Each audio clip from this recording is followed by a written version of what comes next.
Well, thank you for being here. Well, thank you for having us. And Thank you you. know, it's nice meeting you both. Likewise. When did you start the team, and why did you start a team in the first place? I started the team about 10 years ago, and originally it was like a spin-off off of my insurance brokerage. I never had the intention of it being the team that it is now. It was more like, hey, I'm going to try out real estate sales, see if this works, but if I can sell insurance, I can sell real estate. That's kind of what I figured. What kind of insurance?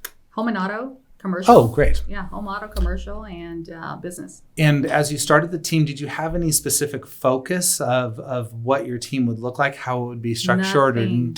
I'd never worked in the real estate industry. I'd never worked in a brokerage. I had no idea what I was doing. All I knew I could do was sell. So that's what I focused on. I focused on marketing. I focused on branding.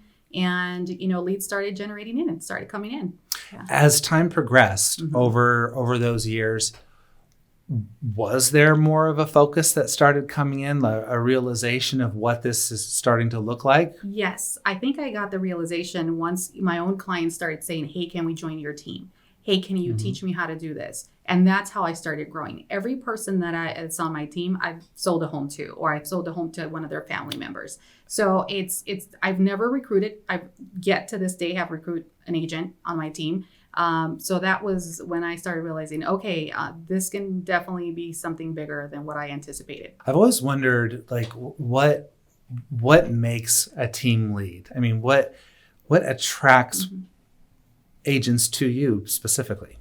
I think I'm kind of asking to brag a little bit. No, I think it's being genuine. I am very, very genuine. I speak my mind. I am very blunt, sometimes too blunt. Sometimes I scare people off, but I think, generally speaking, people just love me for who I genuinely am. On social media, I'm very unique to my culture. I'm very embraced in our heritage, and people like that. People tend to like that, and I don't sugarcoat it. It is what it is. This is what you get, and this is what is repping you. Yeah. So let's talk about that. Okay. Let's talk about the cultural point and that you focus on that. What does that look like on the marketing side? Oh, like everything's bilingual. All of my pages are bilingual. All of my pages are focused on the Latino market, the Latino, growth in Idaho. I don't think I would ever do anything that's not focused on our community, just because there's such a huge need to serve that community. So everything that I've ever done has been around that specific community, not because I've identified it as a niche. I don't identify my own community as a niche. It's just I fit in perfectly. I'm not from the outside marketing in. I am the market. You are the market. I am the market. So it's really easy for me or for clients to identify themselves with me for that reason. What led you to join the Montoya Group?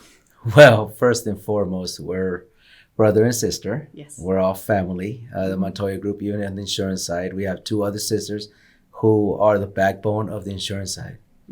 I've been an investor through my sister for years. I was in the corporate world for 18 years and decided that, this was something different for myself. And as an investor, I felt like I could serve another piece of the community. But to be honest, there's a lot more in our community that is needed on the commercial side that doesn't have that bilingual representation. And I think that my skills, have fitted in just very well and suited the business. Yeah. What are the specific needs on the commercial side that the Latino community is looking for? Well, first is representation. Second is education. Right. Just like in the residential market, educating our community is essential to buying or being a homeowner. When you come to commercial, many of the small business owners who are locally either leasing or were fortunate enough to purchase the commercial side did not understood the signing that they were doing. And we're bringing that to realization now, where we're able to explain the documentation, representing them, making sure that they're educated at least on every piece of paper that they're signing. And that is crucial. Entering the market, I had one client in particular who asked me one time, I keep getting raises on my rent on a lease. He didn't understand what triple N was at that time and how that affected and changed year after year. And so it's part of the education process. That is one point. The other point, when you come to purchase, educating them on what they need to become, from a lender side on the requirements to even just apply for a commercial loan is huge. So we play a very critical part at the beginning stages when people start talking about becoming a commercial owner of a site, and then what that entails. And we bring the entire pie together, whether it is sourcing lenders, whether it's sourcing help from the Hispanic Chamber of Commerce or any other institution that can help us. That's interesting, because a good friend of mine, Arturo, he was actually texting me earlier this morning, but I'm so naive to what we provide for our other speaking clients and what we don't provide. I was helping them purchase a home, and I asked for the purchase and sale agreement. This is how naive I was, in Spanish. Yeah. And I didn't realize We have no that didn't exist. Yeah. And I was taken back by that. And I said, why?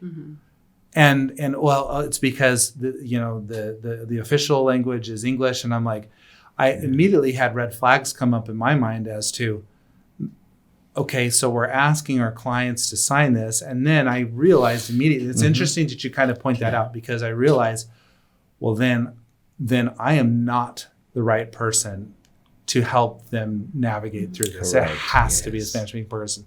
And even then that's a problem, because communicating what's on that page, and then doing the translating yourself, I see it as a liability. 100%. So that realization didn't even occur to me until about 2 years ago. With that, I'll bring another point on the residential side that we stumbled on is, so it is already rare for some agents, in my case that I found out, to really go through the title commitments. So title commitment is one of those things that it gets very even confusing. English speaking agents. Yes. So when we work with some of these, Spanish speaking clients who want a little piece of land, want to be out on the outside of town, for us to be able to go through that title commitment and look for things like liens, look for easements, anything of that nature that's going to impact them at a later time, it's a big piece of our business. And that's why I say education foremost is our first priority, and assisting them in the best manner that we possibly can. Yeah. Thank you for bringing that up. Thank you for bringing it to our attention. I don't know if that's, in your mind, is that an advocacy thing, or is that just, would you like to see that change? Most definitely. I think there has to be a change. I would love for IREC to consider forms in Spanish. I would love for there to be more literature in Spanish. I think that our community needs it. I think that our agents need it. You have to understand that most of our education when we come into real estate is done in English, right? Coming from a bilingual background, our first language is Spanish. Our second language is English. So everything we have to do, it has to be translated immediately in our heads, right? Yeah. So while we're reading a title commitment or when we're reading a contract, we're reading it in English, but we have to translate it immediately. I get it. So for us, it's not only a huge help for our clients, it'd be a huge help for our agents, our bilingual agents out there. Well, and taking Arturo, for example, my friend, his English is good. Right. But as soon as you start putting legalese and you start putting contract terminology in there, forget about it. Right. And even in the translating part, even if you had somebody exceptionally good at English to translate into Spanish, words matter. Right. Correct. Hopefully, nothing bad happens, but things do happen. In working in the Latino community, whether it's first generation, second generation, third generation, what troubles are you experiencing, especially in that first generation of people that aren't from the United States originally? So I work with all generations, right? Obviously, I start with the first generation, the immigrants, the ones that don't have the background or the financial understanding of what the financial structure looks like in the United States, anywhere from banking to owning to insurance. I mean, they just don't comprehend it because they don't have that in their country of origin. And essentially, I evolve into selling to their children and their children's children. I think I'm down to right now to maybe even a third generation, to kid you not. But the biggest obstacle that I have is them understanding why simple things like sourcing funds are important. I mean, it's the simplicity of things that, you know, are very common to you and I, but they're not common to them. Right. One, they don't trust the banking systems in their country. So they don't trust the banking systems in the United States. So they have a lot of cash on hand. You know, they don't source their funds. We can't season or source funds sometimes, you know, so explaining to them, there's so much in real estate when it comes to serving the first community, like the first gen community, that people really, it takes a very special agent to understand and to comprehend and to hold hands, because we do a lot of hand holding for our clients. We're literally walking them through our whole financial like structure in the United States. So how does banking work? How does lending work? How does title work? How does insurance work? How does owning a home work? It's work. It's a lot of work for an agent. Yeah. It's a lot of hours, you know, that we have to put into. Well, and understandably too, the purchase price isn't going to be as high as we normally expect as well. Right. So the return on that, you know, is not as great. Right. You have to really have a passion to serve this community. And I think for me, it's like I said, this isn't a niche market for me. This is my market. You know, our parents are from Zacatecas, Mexico. My husband's from Zacatecas, Mexico. You know, I'm very fortunate of me being born and raised in the United States, but, you know, my husband wasn't. So I have to translate a lot of that for him. My parents weren't. Our parents weren't. So we have to translate a lot of that. We've been translating since I was 5. I'm sure he was the first one to translate for the family since he's the oldest. I mean, he's been carrying the burden of being the translator, you know, and most children do that for their parents. So let's talk about briefly generational wealth. Because I grew up in the States and my mindset is a certain way, you know, I understand the importance of home ownership, that home ownership really truly is your largest nest egg. When you retire, that grows and grows. Does that mindset exist in the Latino community? No. They don't understand it. They don't know what generational wealth is because they've never had it. You can't understand something that you've never had. They don't understand that owning a home, you know, equals to building equity. They don't understand that. They can't comprehend that. So you literally have to educate them on that.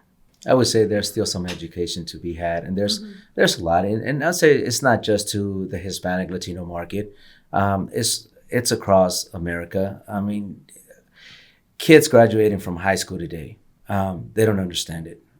Some kids still don't understand about having a bank account or how to establish that. So there's a lot of education to be had and a lot that we can do on grade school level. But like I said, that's a bigger conversation. What we're trying to do with generational wealth is be there for them. Our partnership with the community is not transactional. We are here to stay. We're an establishment that's going to be here for the long time. And whether it's us reading a power bill and educating them what that means, all the way down to buying their first home, and we're still educating them all along the way. So that's really at the end what Montoya Group is we are you and we understand you. But that's like we want to explain that it's not our niche market, it is our market, but we are across the state as well. I've been very fortunate to have some very good transactions in Ada County and other places. Yeah, we are in Idaho Falls, and hopefully soon we can be in Twin Falls. So we're spreading our wings so that we can assist and help in many ways out there as possible. Yeah, certainly in Jerome County is one of the largest growth. In Jerome County is the largest growing population of Latinos for sure. I live in Jerome, so I know. Oh, I do. Yes. Yeah. Yes, that is one. I was fortunate to sell my first commercial site there in Jerome last year. So that would be coming along very well this coming year. So our main listenership to these podcasts or these reels are agents. What message do you have for them about the Montoya Group that you know, what would make them good candidates as part of the Montoya Group? Candidates for to join your group. Oh, to join our group. Why not? I mean, like, why not? We are it. I mean, you want to be in a fast-paced team. I mean, we are it. We're definitely going to be the team that thinks outside the box, and we're always going to try to identify what the community really needs so we can address it and we can better serve them. We're not going to be the easiest because I do have high expectations. very, very high expectations. But if you're a producer, if you're a hustler, this is a place to be. Obviously, being bilingual is important. Right. And where is your main location? It's in Caldwell. In Caldwell. In Caldwell, yeah. Do you have your own office space there? We do. Okay. We do. Great. Yeah. Wonderful. Are there some things that you want me to kind of focus on that you're like, oh, I wish he would start talking about this? I want to make sure that you don't leave saying, oh, he should have talked about this. Like, are there things? What do you think? Well, I mean, in my mind, we already discussed the generational wealth. This was one of the pieces that I wanted to make sure that we covered. Addressed. But the multifunctional that we are, that's one thing that we want to make sure that, people understand, and also the partnerships that we do along the way. One thing is we partner with Silvercreek, and that is because we wanted to be with the best that there was in Idaho. And Montoya Group, as a team, we are the largest Hispanic, and I want to say that we are the best that there is in the Valley as far as Hispanic bilingual teams. We want to do, you mentioned why us, why not? Right now we're and I can say that the energy level is upon us. We have clients seeking us, and I would say joining our team will be the best thing for them at this moment. As we grow, is there opportunity to better ourselves? Absolutely. And I think those are the partnerships that we're looking for. Do you have a need for extra agents right now? We always have a need for extra agents. Yeah. I don't think it's like saying, do you have a need to sell? We always have a need. A salesperson will always want to sell, right? We always want to grow. I'm never going to limit our team, whether it's in insurance or real estate, to a specific number amount. It's like whoever it wants to learn, whoever's eager to jump into this market, let's bring it.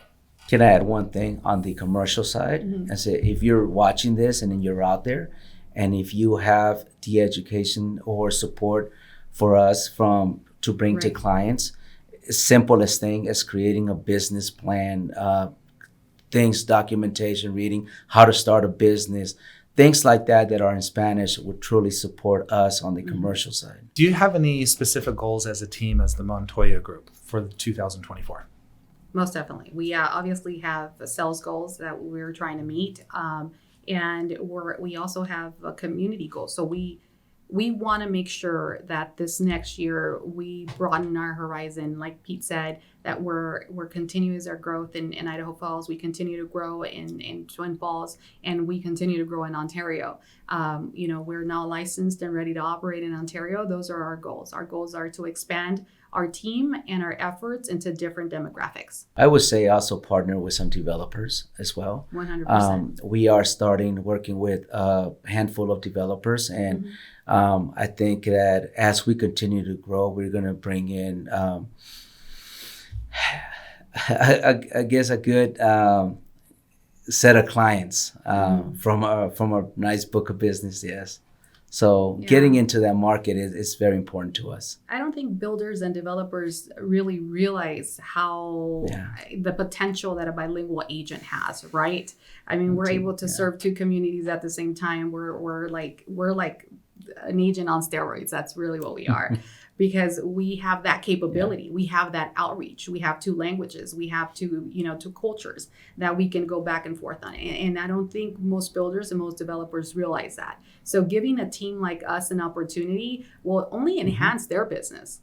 I think also if builders and developers understood how the financial components work with the Latino community as far as gathering resources and funds, if they had any clue the amount of capital, that are within those families, I think it goes back to what you're saying. If we could just simply educate, let's take some of that money and put it into an asset. What do you love about being a realtor?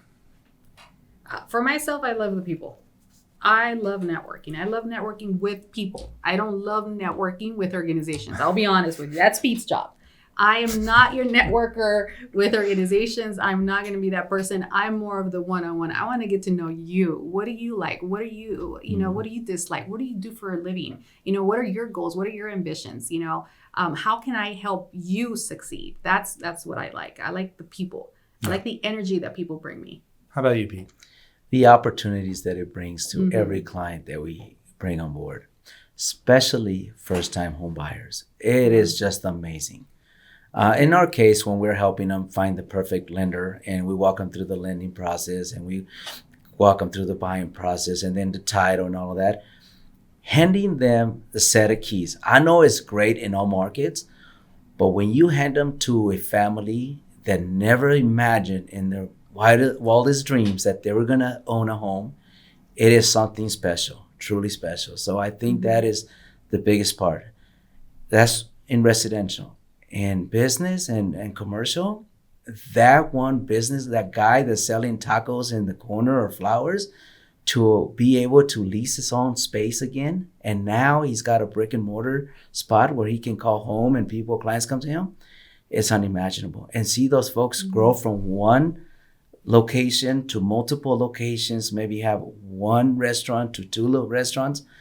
There's nothing better. And how they greet you when you come and visit them at their home or the place of business, forget it. And it's even sweeter. Yes, it's worth it. To have it coming from a family that generationally has never experienced anything like that. It's just, there's a sweetness to that. It's not comparable. So we went from selling homes, selling commercial property, to selling the American dream, because this is really what we're selling. We're selling the American dream, whether it's residential or commercial. It's capitalism at its finest, right? Because you're building wealth through equity, or you're building wealth through your commercial property and whatever sells you go through in your business. But that's what we try to emphasize on. Like that's really, I think, our driving force is like having them realize through time what we've done for them is what's so special to me. So I've always wanted to know this, and if I've wanted to know that, that means a lot of other people have wanted to know, but I've never asked. What are the minimum requirements to own property in the United States from an immigrant? So you need I-10. You have to have your I-10 number, which is equivalent to a social security number. Those are given to people that are undocumented to file taxes, not to work, just to file taxes, because obviously they know that they're working. You have to have some kind of legal ID from your country of birth, and at least 2 years of taxes.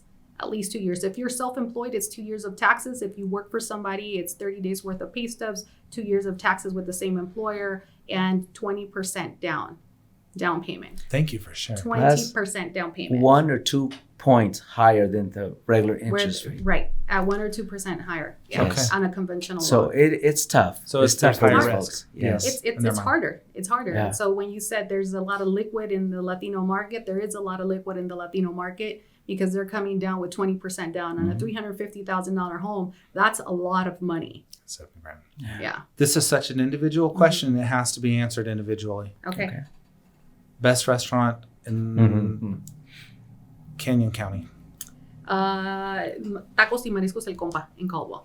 I have to play the fifth almost. I Oh, have you about have too 10 many. of them are my clients. You have too Well, much. I said But- Canyon County. You could do Ada County. But Ada County. the same. But I would say that everyone has a specialty that makes them unique. Well, it doesn't have to be a Mexican restaurant. In How Ada dare you. County, if you like birria, you go to Garnacha Capapacha. Oh, yeah. So you go there. Yeah. Some of the best tacos, you go to Tacos La Flama. Okay. 100%. So in Canyon County, obviously, I like for mariscos, I like Mariscos El Güero, out there. Tacos and other types of food and panaderia, I like La Esperanza Bakery. And then there is Tacos Mexico too. I mean, it's just, I can name them all. And they're all in their One of them unique. have their specialty, Yes. right? He's so political. I know. And I'm so not. See what I'm saying? So this is why he networks and I don't. Okay. Is there anything else that you want me to touch on as far as the Montoya team is concerned? I think you nailed it. I think Yeah, I mean, like I said, we are still growing as an organization, and the people that we serve, they're just, like I said, we're not transactional, and we are here to serve them in many ways other than just insurance or commercial or real estate. It's the relationship. You'll find us many times attending their quinceañeras, like you mentioned, attending maybe their holiday parties if they are a commercial restaurant. So we do everything possible to build upon that, you know, We're a that equity with relationship-based them. organization. But we truly are. We are a staple, and ultimately we are a brand already in Idaho. And I would say that we you know, are committed to our partnerships with any other organizations that we are tied with. What message do you have for our bilingual speaking agents at Silver Creek?